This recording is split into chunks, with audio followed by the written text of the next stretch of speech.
ನಮಸ್ತೆ ವೀಕ್ಷಕರೇ, ಸಾಂಸ್ಕೃತಿಕ ನಗರಿ ಎಂದು ಕರೆಸಿಕೊಳ್ತಾ ಇರೋ ಮೈಸೂರು ಇದೀಗ ನಾಡಹಬ್ಬ ದಸರಾಗೆ ನಿಧಾನವಾಗಿ ತೆರೆದುಕೊಳ್ತಾ ಇದೆ.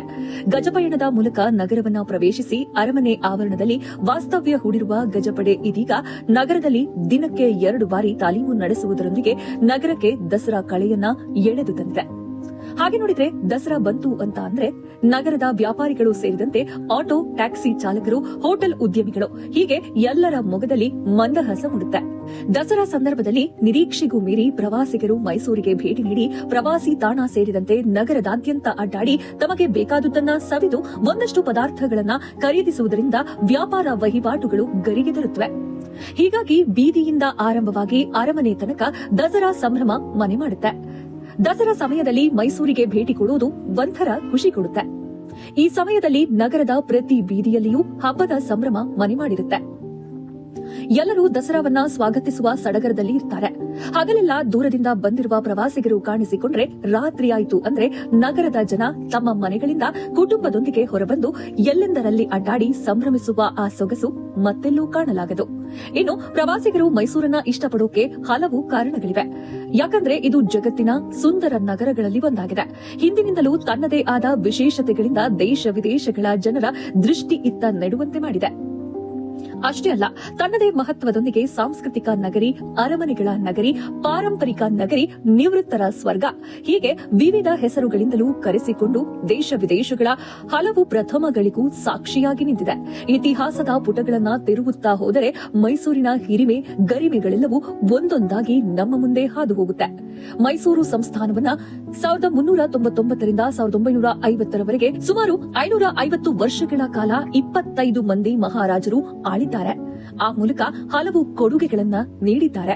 ಹೀಗೆ ಆಳ್ವಿಕೆ ನಡೆಸಿದ ಮಹಾರಾಜರಲ್ಲಿ ಅನೇಕರು ಮೇಧಾವಿಗಳು, ಶೂರರು, ಸ್ವತಃ ಸಾಹಿತಿಗಳು, ಕವಿಗಳು, ದೇಶಭಕ್ತರು, ಆಡಳಿತದಲ್ಲಿ ಮಹಾದಕ್ಷರು ಆಗಿದ್ದರು ಅನ್ನೋದೇ ವಿಶೇಷ. ಕೇವಲ ಪಾಳೆಗಾರ ಮಟ್ಟದಲ್ಲಿದ್ದ ಮೈಸೂರನ್ನ ತಮ್ಮ ಧೈರ್ಯ ಪರಾಕ್ರಮಗಳಿಂದ ರಾಜ್ಯ ಮಟ್ಟಕ್ಕೆ ಕೊಂಡೊಯ್ದು ಇಡೀ ಭಾರತ ಮಾತ್ರವಲ್ಲದೆ ವಿದೇಶದಲ್ಲೂ ಕೀರ್ತಿಯನ್ನ ಬೆಳೆಸಿದ್ದು ಇಲ್ಲಿನ ಮಹಾರಾಜರ ಸಾಧನೆಯಾಗಿದೆ. ಇದೆಲ್ಲದರ ನಡುವೆ ಈಗಿನ ಮೈಸೂರು ಎಂದು ಹೆಸರು ಹೇಗೆ ಬಂತು ಅನ್ನೋದನ್ನ ನಾವು ನೋಡಿದ್ರೆ ಪುರಾಣದ ಕಥೆಯೊಂದು ಬಿಚ್ಚಿಕೊಳ್ಳುತ್ತೆ. ಪೌರಾಣಿಕ ಯುಗದಲ್ಲಿ ಮಹಿಷಾಸುರನೆಂಬ ಅಸುರ ಇಲ್ಲಿದ್ದನೆಂದು ಆತ ತನ್ನ ತಪಸ್ಸಿನ ಮೂಲಕ ಶಿವನಿಂದ ಅಧಿಕ ಶಕ್ತಿಯನ್ನ ಪಡೆದಿದ್ದನಂತೆ. ಹೀಗಾಗಿ ದೇವತೆಗಳು ಸೇರಿದಂತೆ ಜನರನ್ನ ವಿವಿಧ ರೀತಿಯ ತೊಂದರೆ ನೀಡಿ ಹಿಂಸಿಸುತ್ತಿದ್ದನಂತೆ. ಈತನ ಉಪಟಳ ತಾಳಲಾರದೆ ಜನರು ಶ್ರೀ ಚಾಮುಂಡೇಶ್ವರಿಯಲ್ಲಿ ಮೊರೆಯಿಟ್ಟರಂತೆ. ಆಗ ಚಾಮುಂಡೇಶ್ವರಿ ಮಹಿಷಾಸುರನೊಂದಿಗೆ ಯುದ್ಧ ಮಾಡಿ ಸಂಹರಿಸಿದಳಂತೆ. ಮಹಿಷಾಸುರ ನೆಲೆಸಿದ ಊರು ಮಹಿಷೂರು. ಮಹಿಷೂರು ಆಯಿತೆಂದು ಕ್ರಮೇಣ ಬಾಯಿಂದ ಬಾಯಿಗೆ ಮೈಸೂರಾಗಿ ಬದಲಾಯಿತು ಎಂದು ಹೇಳಲಾಗ್ತಾ ಇದೆ. 10ನೇ ಶತಮಾನದಿಂದಲೂ ಮೈಸೂರು ಎಂದೇ ಕರೆಯುತ್ತಾ ಬರಲಾಗಿದೆ. ಮೈಸೂರು ನಗರ ಮತ್ತು ಸುತ್ತಮುತ್ತ ದೊರೆತ ಹಳೆಯ ಶಾಸನಗಳ ಪ್ರಕಾರ ಮೈಸೂರು ಸುಮಾರು 70 ಹಳ್ಳಿಗಳಿಂದ ಕೂಡಿ ಮೈಸೂರು ನಾಡು ಎಂದು ಕರೆಯಲ್ಪಡುತ್ತಿತ್ತಂತೆ. ಮೈಸೂರು ಬೆಟ್ಟ, ಅರಮನೆ, ಸುಂದರ ಉದ್ಯಾನವನ, ಕೆರೆ, ಪಾರಂಪರಿಕ ಕಟ್ಟಡಗಳಿಂದ ಹಾಗೂ ದೊಡ್ಡ ದೊಡ್ಡ ರಸ್ತೆಗಳಿಂದ ಕೂಡಿದಂತಹ ಸುಂದರ ನಗರವಾಗಿದೆ. ಹೇಳಿಕೊಳ್ಳುವಷ್ಟು ಬೃಹತ್ ಕೈಗಾರಿಕೆಗಳು ಇಲ್ಲಿ ಇಲ್ಲವಾದರೂ ಉತ್ತಮ ವ್ಯಾಪಾರ ಕೇಂದ್ರವಾಗಿದೆ. ಜೊತೆಗೆ ವಿದ್ಯಾಭ್ಯಾಸಕ್ಕೆ ಅನುಕೂಲವಾಗುವಂತಹ ಎಲ್ಲ ರೀತಿಯ ಕಾಲೇಜುಗಳು ಇಲ್ಲಿವೆ. ಸಮುದ್ರ ಮಟ್ಟದಿಂದ ಸುಮಾರು 2525 ಅಡಿ ಎತ್ತರದಲ್ಲಿದ್ದು ಬೇಸಿಗೆಯಲ್ಲಿ ಹೆಚ್ಚು ಶೆಕೆಯಿಲ್ಲದೆ, ಚಳಿಗಾಲದಲ್ಲಿ ಹೆಚ್ಚು ಚಳಿಯೂ ಅಲ್ಲದೆ ಆಹ್ಲಾದಕರ ವಾತಾವರಣದಿಂದ ಕೂಡಿರುತ್ತದೆ.